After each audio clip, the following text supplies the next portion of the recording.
So guys, sorry if it's a little bit dark. Having a little bit of trouble trying to start this BMW 325i. Whenever I turn the ignition, it cranks, but it doesn't start. Out of breath, but I'm gonna try to start it, and hopefully you guys can tell me what's wrong with it.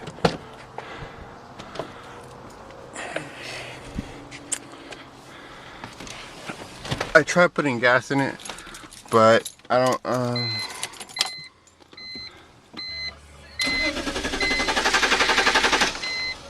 don't know what that noise is. Let's hear it again.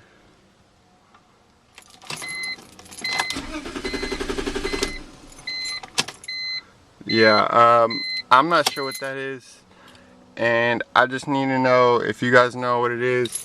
I looked up videos and people were saying it's like the fuel pump or the starter or something like that. I don't really know, so hopefully you guys can tell me what's wrong.